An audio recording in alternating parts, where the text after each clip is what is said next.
I wrong for refusing to change one of my students' diapers outside of school hours? I, 20 female, work full-time at a daycare with young preschoolers, a few of whom are still in diapers. The other day I was at a huge barbecue with some friends from high school, and the friends of their parents were also there. I ran into one of my preschoolers and her mom and chatted with her for a little while. After a few minutes, the mom said that her kid's diaper was dirty and asked if I could change it. I thought she was joking, so I laughed and made a joke back about how I only change diapers when I'm on the clock. Her friends that she was sitting with all kind of laughed awkwardly, but she looked at me dead serious and said, "No, really, I don't change diapers." I felt really awkward but just said, "No, sorry," and then went to walk away. But then she started explaining to me that her husband is the only one who changes diapers because she's a germaphobe and has emethophobia, fear of throwing up. And she's only done it a few times when she absolutely had to, and she always threw up after, which apparently she has a crippling fear of doing. I felt that regardless of the circumstances, it was inappropriate for her to ask me this, so I said no again. She seemed really shocked by this and continued to explain how much she hates changing diapers and how her husband wasn't here so he couldn't help.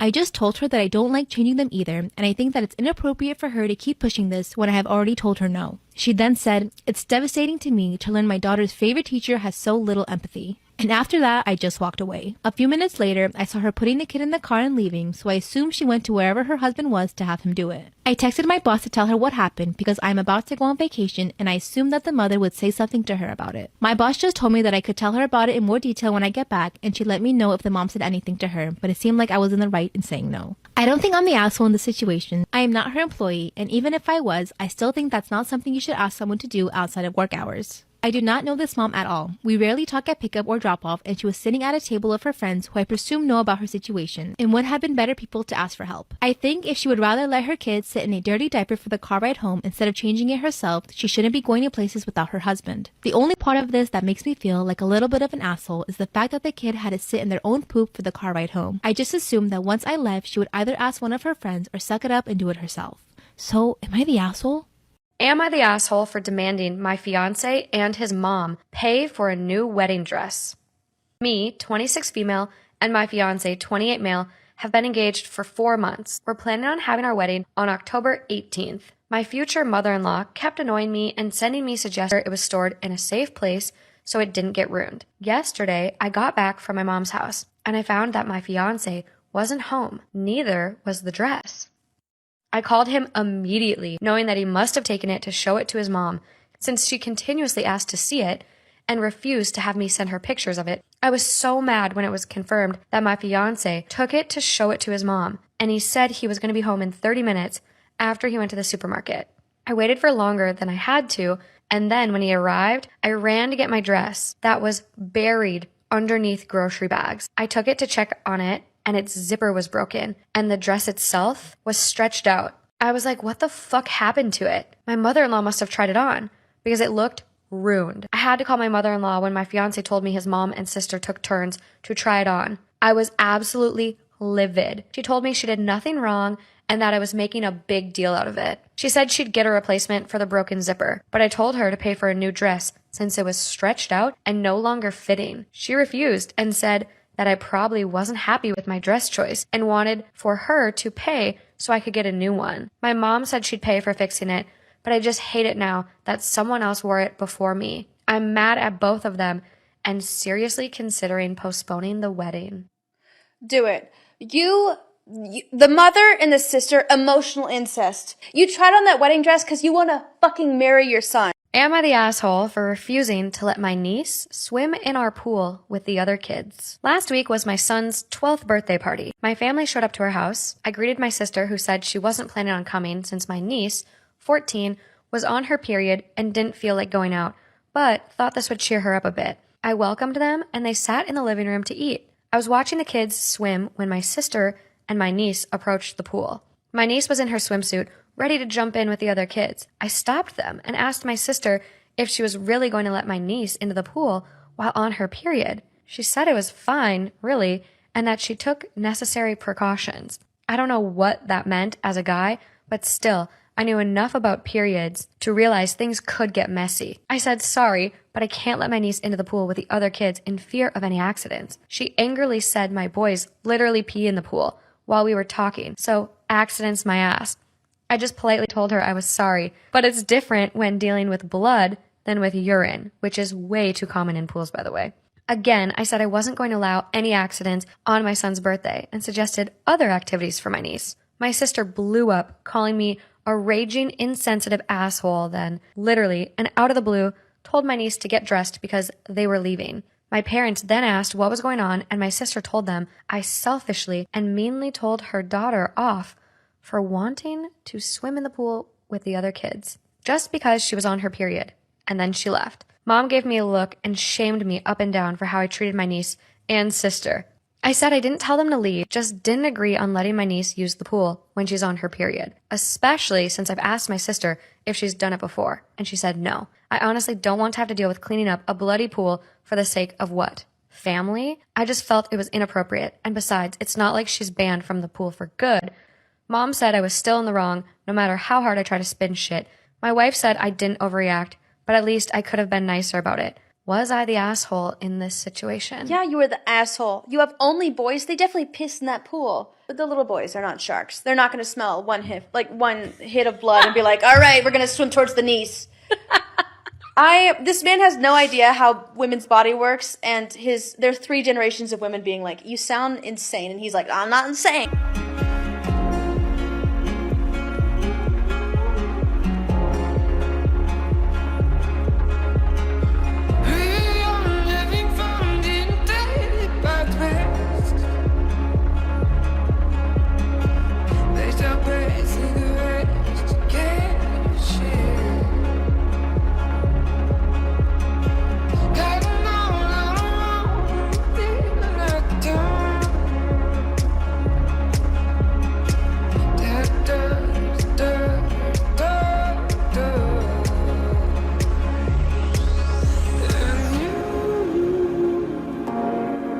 Storytime about how my boyfriend shames me for having cellulite. Disclaimer is not my storytime, it's sending me on Instagram. I'm 24 years old and my boyfriend is 21. According to him, he has never been with any girl who's had cellulite before, or even an ounce of body fat. Yes, I know what you're thinking, he's a total asshole, which in that sense, he is. But the rest of the time, he's completely fine and actually sweet. We met last year at a friend's party. At the party, I instantly fell in love with him. I thought he was the most beautiful thing I'd ever seen in my entire life. And it was reciprocated. I saw him from across the room and he made eye contact. A few minutes later, he walked over to me and just struck up a conversation. I know that people present themselves the way they want to be seen, especially when they're trying to impress someone they're attracted to. He started telling me about how he's studying to be a doctor, how he volunteers at animal shelters, and that every single weekend he also volunteers at the soup kitchen. Everything he said was absolutely perfect. By the end of the night, he had asked me out on a date and I said yes. I did explain to him that I didn't want anything serious and he said that was totally fine. I was trying to focus on my studies, so having a boyfriend was not in my plans. But after we went on 7 dates, he asked me to be his girlfriend. He wouldn't take no for an answer. After about a month, I finally said yes. Mind you, at this point, he hadn't seen me naked, not even in a bathing suit. The very night that I said yes to being his girlfriend, he asked me to come over to his place. He made a whole gourmet dinner, even bought super expensive wine. So we ended up doing it for the first time that night. The next morning when I woke up, the first thing he said to me was, "Do you ever exercise?" I was shocked. Part 2 is up.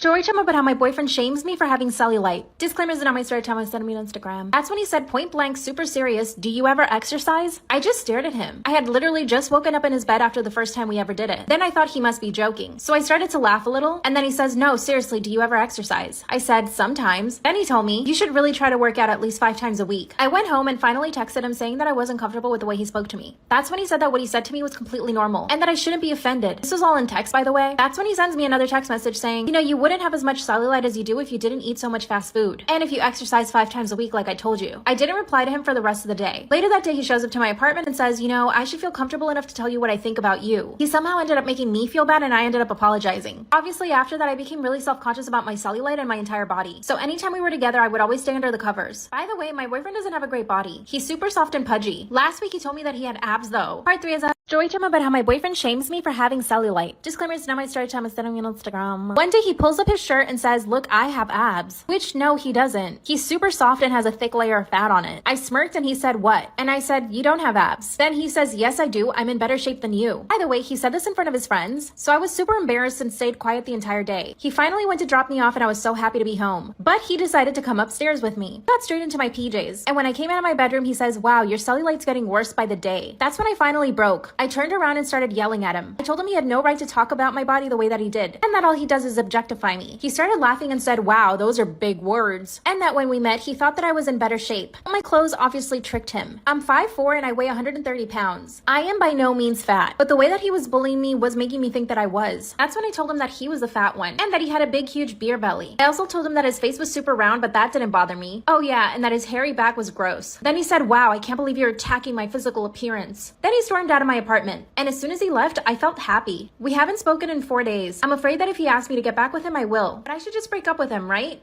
What should I do? This is why you should never take walks alone at night. In 2007, a girl was on a late night walk when she looked at the end of the road and saw the silhouette of a man moving around very strangely. It was like he was doing the waltz, but he was moving towards her, so she was sketched out, crossed the road, and went the other way. After a couple minutes, she turned around to see what he was doing, and he was right across the street from her, now staring up into the sky with a huge grin on his face. Now totally creeped out, she turns around and walks about a half block before checking again, and to her horror, he's now crouched down right behind her. But luckily, he stands up, turns around, and kind of hobbles away. And then she notices something. The man had turned around and was now sprinting directly towards her. She runs to safety and now just hopes she never has to see that smiling man again. Have you ever heard of the creepy reason why Casper the ghost died? So obviously Casper is a child ghost, which means something tragic must have happened to him in real life that caused him to die. So the story of his death takes place in the 1800s. It starts off that Casper's mom passed away giving birth to him, leaving him to be raised by his father. And apparently his father was a really good man and always tried to make his son happy. One Christmas, Casper begged for a sled and his father gave him one and allowed him to go sledding one day. But unfortunately, Casper caught pneumonia and died soon after. But instead of moving on to the afterlife, he stuck around, not wanting his father to be all alone. So this prompted his father to come up with this artificial body that Casper could go and inhabit. But unfortunately, his father was taken to an asylum before he could test the contraption out and was never seen again. So Casper was left all by himself in the house. If you make it to the end, I'm sorry. In 2007, a woman was lying awake in her hotel bed when she started hearing a kid run up and down the hall laughing and making tons of noise. She considered going out and telling the kid to be quiet, but eventually just said whatever and fell asleep. The next morning, she got up and asked her teenage daughter who was staying in the room next door if she had heard the kid, and she said yes, it was so annoying. That night, the woman is back in bed trying to sleep when once again she hears the kid in the hall. Now feeling pretty annoyed herself, she starts walking to the front door to get a better listen when the footsteps stop right in front of her door and she hears the kid playing with the do not disturb sign. She leans into the peephole to get a better look, but the kid's gone. So she steps into the hallway and looks down the hall and there's the kid at the far end, just standing there perfectly still. Am I the asshole for responding okay to a friend coming out? I, 20 female, am not a very expressive person. You won't catch me squealing at good news or breaking down at anything bad. A friend of mine told me that they had something important to tell me. I mean, really dragged it out. They eventually told me they're bisexual and I responded, "Oh, okay." They then said that's all and I responded, "Yeah, that's great." Now, I'm not homophobic. I myself am bisexual. I don't see it as a big deal and I don't explain myself to people and it's never been a big deal to me. I see it as normal. I also see straight as normal. I see gay as normal. I really don't care. Am I the asshole for responding okay to a friend coming out? I see it as normal. I see straight as normal. I see gay as normal. I really don't care. Love who you love. I'm now getting called a bad friend and completely insensitive. Most don't think I did anything wrong and they wouldn't expect me to overreact and make a big deal out of it. Others say I could have at least faked a more joyful reaction. I don't see the point in faking excitement that I don't feel. How is fake happiness gonna help someone? Not that I'm not happy. I'm glad they have the confidence to come out, but I don't see it as a big deal. They're now being off with me and telling our friends how rude I was. Am I the asshole?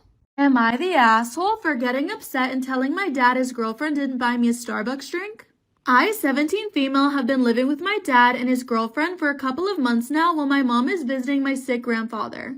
His girlfriend has a daughter, 13 female. Now, I've only ever stayed at my dad's on weekends, so it's been hard getting used to living with them full time. The kid is super whiny and pretty spoiled because the girlfriend dotes on her and I usually just stay in my room. Today, girlfriend was taking her daughter on a special outing and my dad suggested I go. I wanted to say no, but I knew he wanted me to get to know them. He then gave girlfriend $300 to spend.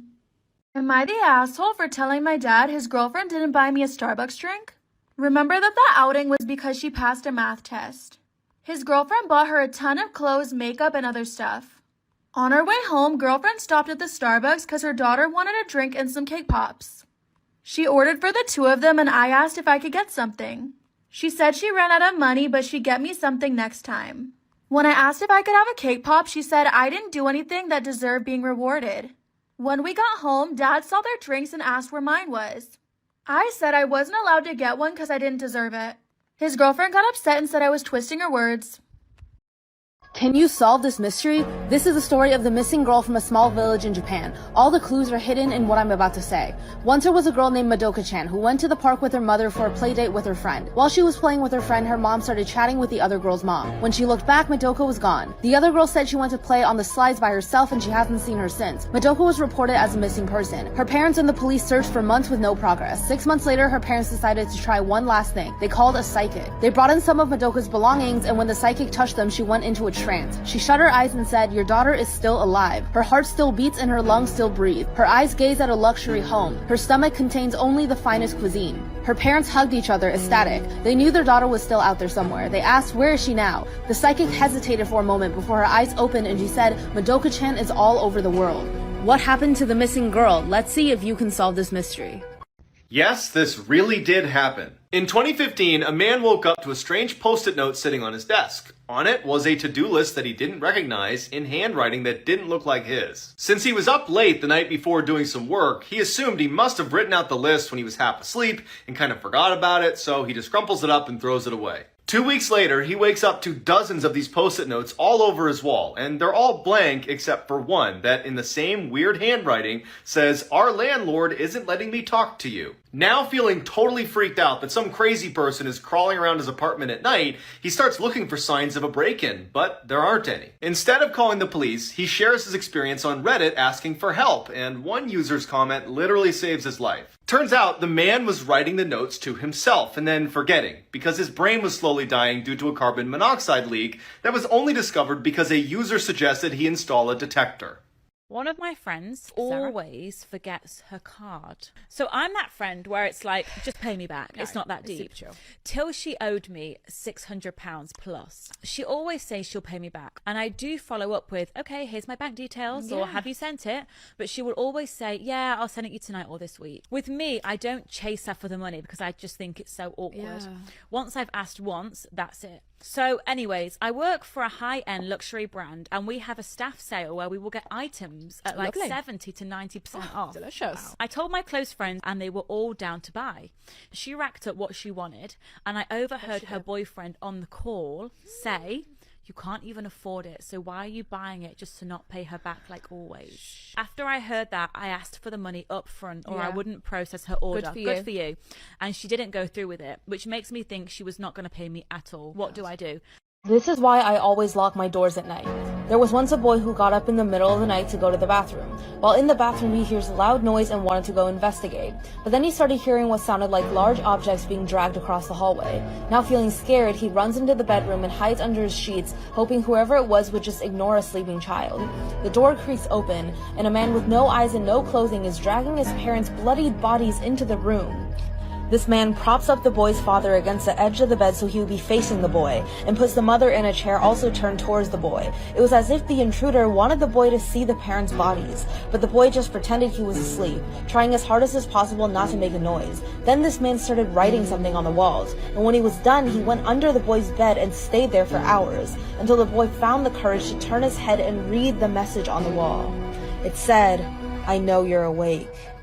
I hid a camera in my son's car and what I saw horrified me. Last month, my son, 17, got in a mild car accident. I was immensely disappointed in him and I made that very clear. As punishment, I decided to put him in lockdown. The set rule was that he couldn't leave the house unless given permission and he wasn't allowed out of my sight. Anyway, while my son was asleep, I decided to install a camera in his car. One of those cool shiny ones that aren't noticeable unless you search for them. I planted it in an air vent at the top, leaving the vent cracked open. My son isn't the brightest, so he would never think to search his car. He would never suspect a camera. After watching his actions over the week, I determined he had gotten his act together and could leave the house again. 3 weeks had passed and there was no suspicious activity on the car cam, so I decided it would be okay to let him drive. I regretted that decision almost instantly. He bolted out of the house and hopped in the car to head to his girlfriend's house without even letting me know. I'm quite annoyed that he didn't ask for permission, but I'll let it slide this time since it's her birthday and all. I started to watch the car cam intensely. He had gotten to our house a few minutes ago and he left her birthday present in the car. I knew I'd annoyed that he didn't ask for permission, but I'll let it slide this time since it's her birthday and all. I started to watch the car cam intensely. He had gotten to our house a few minutes ago and he left her birthday present in the car. I knew he would head back to the car with her and I felt sick to my stomach thinking about what they might do. The door unlocked and he stepped into the back seat with his girlfriend behind him. "Happy birthday, babe," he spoke. "I know this is a big year for you, so I got you something extra special." He gave her a kiss and handed her the box. She shook it innocently and snickered. I wonder what's inside. She ripped off the wrapping paper only to be met with a blindfold. A blindfold? What the heck was that for? "Babe, let me put it on you. I'm gonna take you somewhere special. It's gonna be a huge surprise." He crawled to the front of the car and started driving. I recognized the path he was taking, back home. I hadn't gotten his girlfriend anything for her birthday and he knew that. Why was he bringing her here? The car crept up the driveway. "Okay, babe, are you ready?" He put it in park and hopped out, headed straight to the passenger side. He slid the blindfold off his girlfriend, who wore a sickening grin on her face. "Take my hand, let's end her together." On me saying I made a huge mistake by buying something that wasn't on the list. I agreed with him, but I thought that since the shoes were for him, then it'd be different. He said I screwed up and shouldn't have bought those sneakers without telling him. To my defense, I said the price was so low and it's not like I spent $100 on shoes. And also, I saw this as a great deal and wanted him to have those nice sneakers. He plainly said that what I did is considered stealing since he never consented to have those sneakers purchased and said that I'm being irresponsible with money. That is why I no longer have an income and my spending habits need a grip.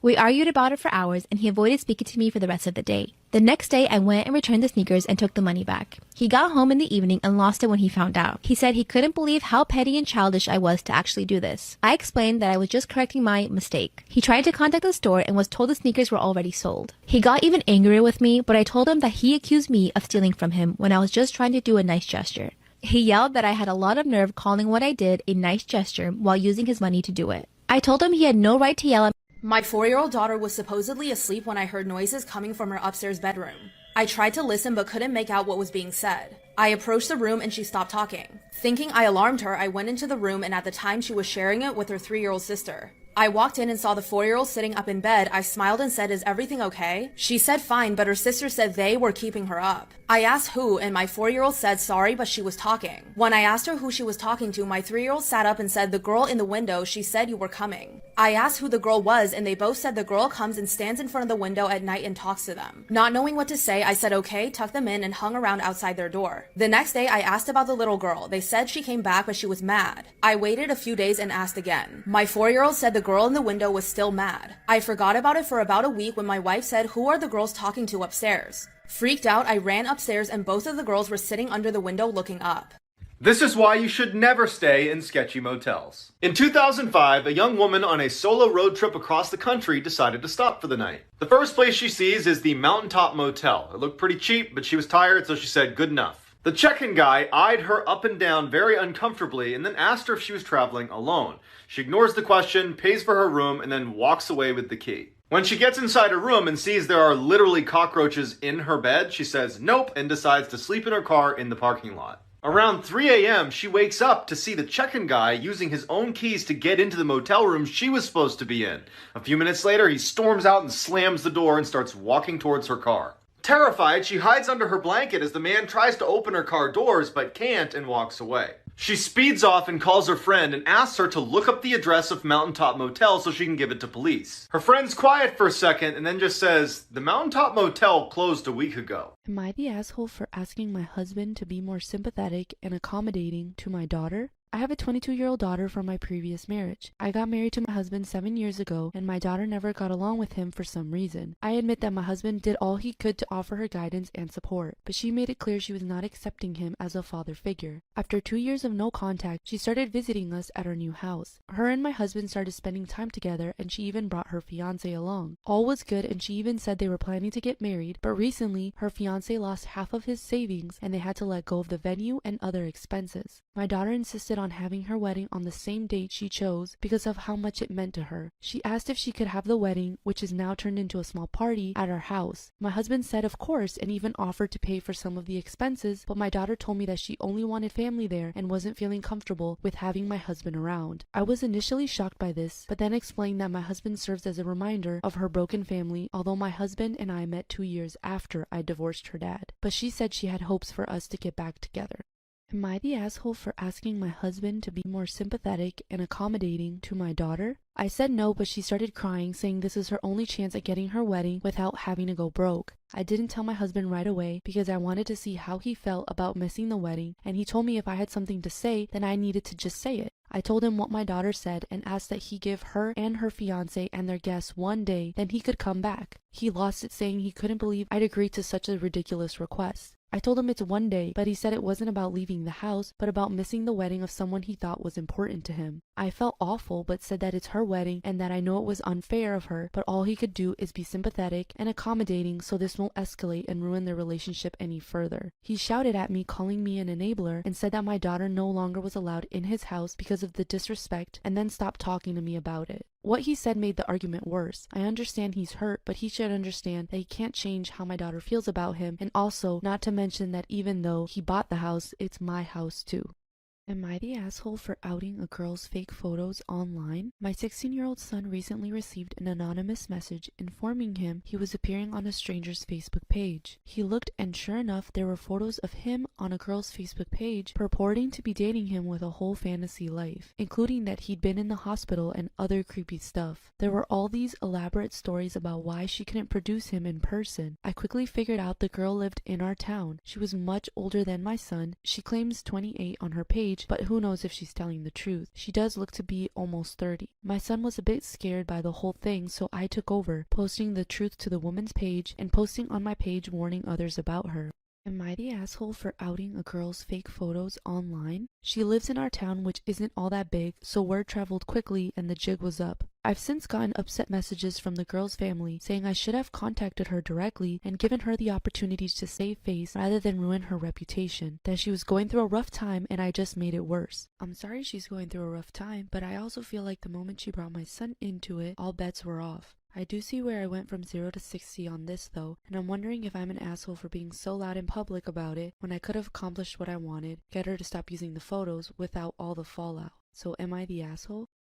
Am I the asshole for not wanting to lose my brother-in-law? My sister passed away about 5 years ago. She was happily married to Jay for about 10 years. Jay has remained close to the family since my sister's passing. We still talk every day, he comes to family events, and is still a big part of the family. Recently I've noticed Jay starting to pull away. He is now engaged to a new woman and is interacting with our family less. When he first started dating his now fiance, we gave him our blessing. We even invited this new woman to family gatherings and welcomed her, but as they've gotten closer, I can feel Jay pulling away. He has missed big family events, is less responsive in the family group text, and seems to be moving on from us. I'm hurt and offended he would do this to my sister and our family. I still think of him as a brother. I want to confront Jay and tell him how I feel, but my husband thinks I need to step back and let him go. Would I be the asshole if I confronted him?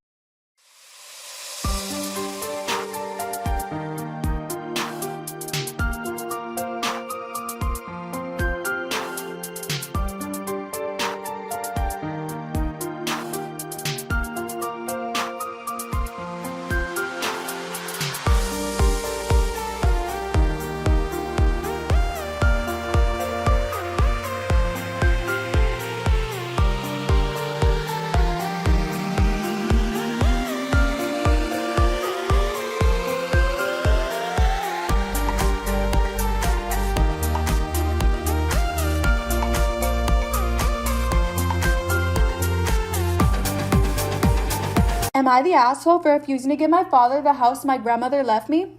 My father left when I was 10. I came home from school one day and he was gone. My grandmother took me in, but that moment gave me issues I'm still working through.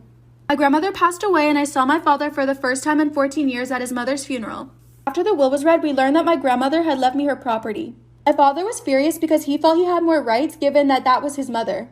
He's harassing me to hand over the property to him and promising that when he dies I can have it. I don't want to give him the property because if my grandma wanted him to have it, she would have put it in her will. My father's been going around telling the family that I stole his mother's property right from under him and I'm trying to punish him for leaving me. Am I the asshole for refusing to give my father the house my grandmother left me? My father's been harassing me to hand over the property to him and promising that when he dies, I can have it. But I don't want him to have it because if my grandmother wanted him to have it, she would have put it in her will. My father has actually been going around telling the family that I stole his mother's property right from under him and I'm trying to punish him for leaving me. My family has been reaching out to tell me that even if he abandoned me, I shouldn't forget the importance of filial piety and how being good to my father, even if he isn't good to me, is what makes a good daughter.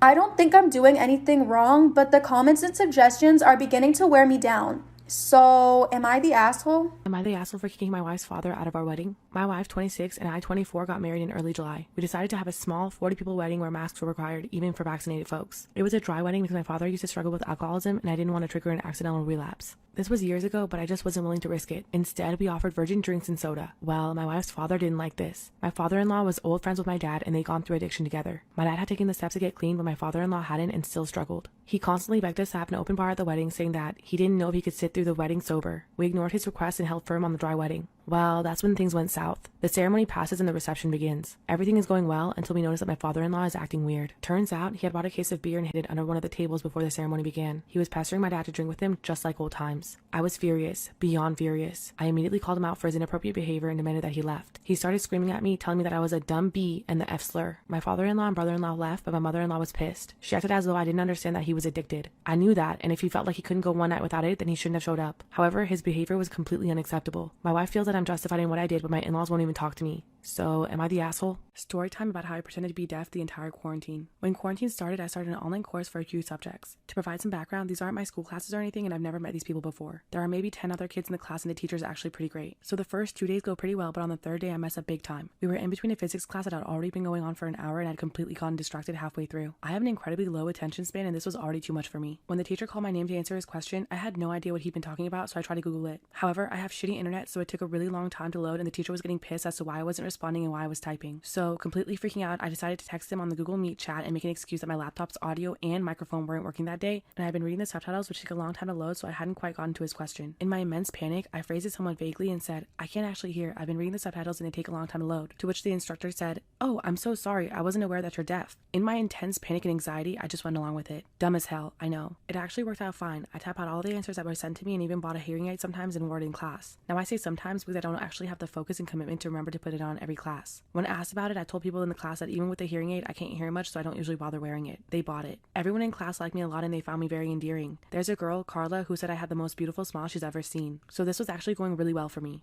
But like most of my antics, this backfired on me big time. When I made this godforsaken decision all that time ago, I was sure I'd get away with it. However, about a week ago, the instructor decided to meet in real life and the lockdown in my country had been lifted. I spent all night watching videos and figuring out how to behave. I decided to pretend to also be completely dumb so I wouldn't have to speak in sign. It seemed very hard and I didn't want to try. So anyway, we meet up and everything goes well. No one uncovers my secret or anything. I spend the entire in real life meet with Carla, who's completely freaking stunning in real life. She's smart, funny, and she's kind. We keep handing each other notes on tissue papers, and it's the cutest shit ever. I haven't been this attracted to anyone in my entire life. Toward the end of the meet, however, Carla hands me a tissue paper with one little heartbreaking sentence on it. "Will you date me?" That's when panic sets in. Part 2 of how I pretended to be deaf the entire quarantine. After pretending to be deaf in my class the entire quarantine and being asked out by a girl I fell for in the class, I panicked. I told her that I needed time to think and she was chill with it. So basically, I prepared really hard for the date. I googled what the appropriate flowers for apologizing for your lives are and got her white orchids. I then put on my best clothes and set out. She came to the date with a cute little notepad and 2 pencils for us to write notes in, which melted me instantly. But I was so anxious and nervous at first that I couldn't bring myself to tell her. However, as we sat there waiting for our order to arrive, I kind of snapped because of the guilt and scribbled down into the notebook, "Hey, there's not an easy way to break this, but I'm not actually deaf.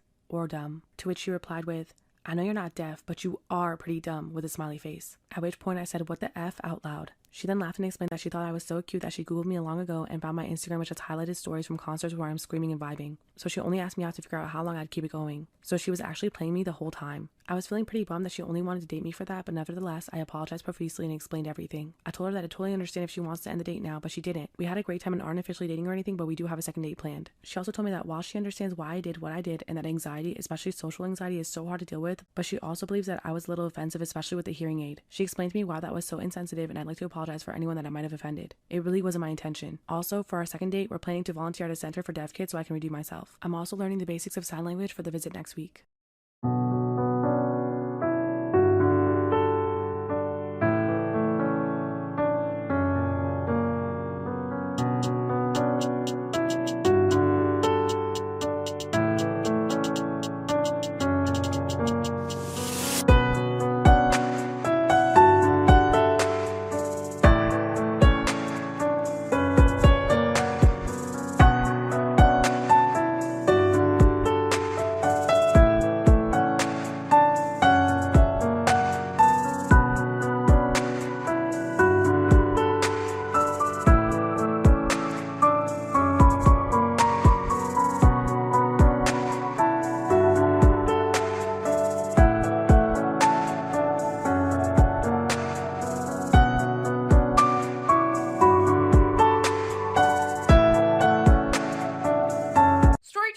why you should never, ever, ever do drugs. So a little background information. In my town, on the 15th of June this year, 2 girls got kidnapped in my hometown. So I kind of knew these 2 girls. I mean, they went to my school, but that was really it. Because low-key, I didn't want to be friends with them, and I kind of hated them. They were in 7th grade, I was in 8th grade, so they were probably like a year younger than me. Anyway, so it was a Wednesday, and the last time they had been seen was at 8 p.m. with a 30-year-old man. They were supposedly doing drugs outside of a McDonald's. Well, I guess this man saw that they had been doing drugs, and he wanted some. Before that, I guess he kind of eased into the question because he was like talking to them, getting to know them, and I guess he thought he had a really good shot at getting some drugs. But when he asked, they said no.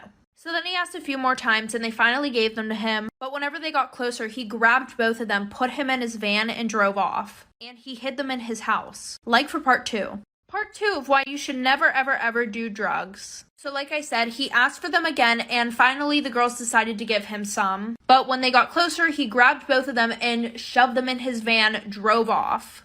Well, he ended up driving to his house and decided to hide them there. Well, one of the girls' aunts posted something on Facebook saying that both of them were missing, and soon the news made an article that literally said, drug addict and her friend gets kidnapped. They went missing for like 6 days, and on the 22nd of June, they were found, but now they won't stop bragging about how fun it was to get kidnapped. And that is why, still to this day, I absolutely despise these girls. My friend was telling me about her new Ring doorbell, you know, the camera kind, because she's very excited about it. And apparently there's an app that goes with it, and you can go into a message board on the app and people post videos and stuff. And I was like, what? And she said, yeah, it's great because people will say, hey, there's a sketchy car in the neighborhood, and they'll post a video of it so we can keep an eye out for it.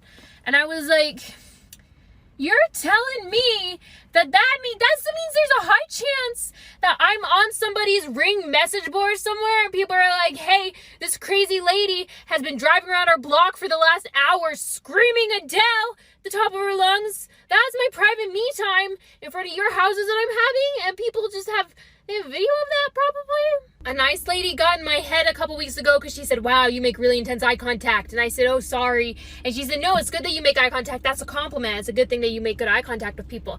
And I said, thank you. Except now I don't know how to make eye contact with people because I'm thinking about it all the time because she got in my head and I don't know what intense eye contact means or how it's interpreted. Now, when I talk to people, instead of just talking to people, I'll be thinking, oh, I've been making eye contact for a long time. Maybe I should look at the wall or the ceiling or the floor. Like, have I blinked recently? How do you look at people? How? I was babysitting my friend's kids and I said, what do you guys want to do tonight? And the oldest child said, we should play basketball. And the youngest child said, we should play hide and seek. And the middle child said, we should kill somebody. And I was like, that is an interesting pitch, middle child. What if we just do the first 2 things and then we just see where the night takes us? I went to the car dealership last week to trade in my old car for this new old car. And when I got there, I was like, listen, I don't want to do this. I don't want to be here. The only reason I'm doing this is because for years, everyone's been telling me that it's something that I should do, okay? Which is also what I said on my very first day of therapy.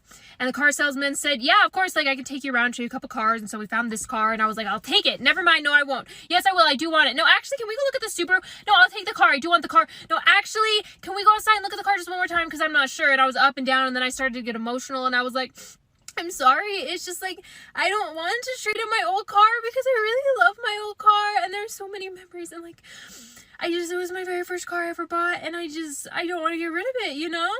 And he said, no, I don't know. I like buying new cars, but are you hungry? I'm hungry. We should go get some food. So I got in a car with a stranger and he took me to get a burger and shake. And I was like, oh, I think I do want the car. I think I was just a little bit hungry. And he was like, were ya? A few years ago, I was telling my hairdresser about this guy that I dated who cheated on me. And I could tell the whole salon had gotten quiet and they were all listening in because drama. And so I finished the story with, yeah, I just don't know what was going through his head. And from across the room, a lady getting her hair washed yelled, I don't know. It sounded to me like you two were on a break.